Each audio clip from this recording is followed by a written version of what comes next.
جامعہ اہل حدیث لاہور پاکستان میں علوم دینیہ کی تعلیم و ترویج کا مرکز۔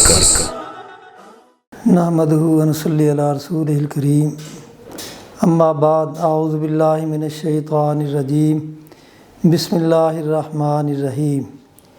اقترب للناس حسابهم وهم فی غفلۃ معرضون۔ ناظرین، سامعین، بس آج ہم اصلاح معاشرہ کے لیے کچھ ایسی چیزیں بیان کریں گے جن کو رسول اللہ صلی اللہ علیہ وسلم نے علامات قیامت میں بیان کی ہے۔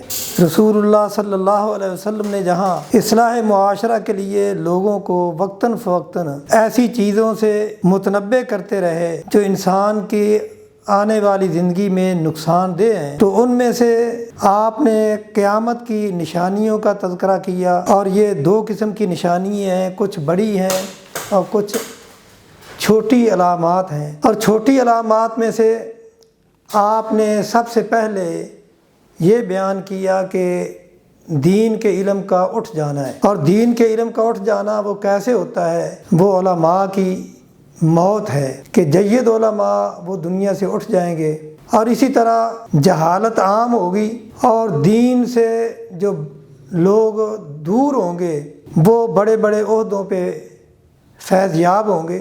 اور آج ہمارے معاشرے میں پوری دنیا میں دیکھ لیں کہ بڑے بڑے عہدوں پہ وہی لوگ براجمان ہیں جن کو دین کا کچھ علم نہیں، حتیٰ کہ ان کو سورہ اخلاص بھی نہیں آتی، کلمہ بھی صحیح طور پہ نہیں پڑھنا آتا۔ اور اسی طرح آپ نے فرمایا کہ قیامت سے پہلے ایک ایسا وقت آئے گا جب موسیقی عام ہو جائے گی، اور آج اس دور میں ہم دیکھ رہے ہیں کہ آلات موسیقی اتنے زیادہ ہیں، یعنی جس تقریب میں آپ چلے جائیں وہاں آپ کو موسیقی سننے کو ملے گی، حتیٰ کہ موبائل فون جو ہم استعمال کرتے ہیں یہاں بھی ہمیں موسیقی کا سامنا کرنا پڑتا ہے، موسیقی سننا پڑتی ہے۔ تو رسول اللہ صلی اللہ علیہ وسلم کی بتائی ہوئی چیزیں کس طرح وہ ایسا ایسا جو ہے وہ منظر عام پہ آ رہی ہیں۔ اور اسی طرح آپ نے فرمایا کہ قیامت سے پہلے شراب نوشی یہ عام ہوگی اور سر عام شراب پی جائے گی، کوئی روکنے والا نہیں ہوگا، کوئی پوچھنے والا نہیں ہوگا۔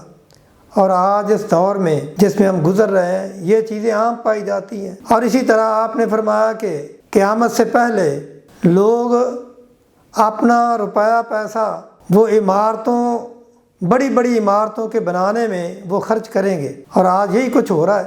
ہم یہ دیکھ رہے ہیں کہ لوگ کس طرح اپنا پیسہ بڑی بڑی عمارتوں کے بنانے میں خرچ کرتے ہیں۔ اور پھر آپ نے فرمایا کہ مساجد میں نقش و نگار میں مبالغہ ہوگا، اور چھوٹی عمر کے لوگ وہ حکومتوں پر بیٹھیں گے، اور اسی طرح بعد میں آنے والے لوگ پہلے گزرے ہوئے اسلاف کو لعن طعن کریں گے۔ اور آج اس دنیا میں ایک جماعت ایسی موجود ہے، بدبخت ایسے موجود ہیں جو صحابہ پر لعن طعن کرتے ہیں، ان لوگوں پر لعن طعن کرتے ہیں جو دنیا میں اس زمین پہ بہترین انسان تھے۔ یہ وہ چیزیں ہیں جو ہمارے معاشرے میں پائی جاتی ہیں، اور رسول اللہ صلی اللہ علیہ وسلم نے انہیں علامات قیامت کے طور پہ بیان کیا۔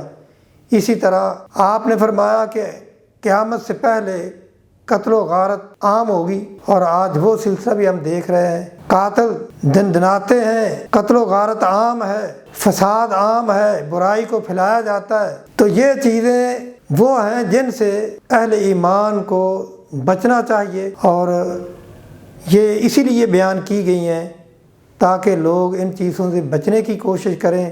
اللہ تعالیٰ عمل کی توفیق دے، آمین۔ آخر دعوانا الحمدللہ۔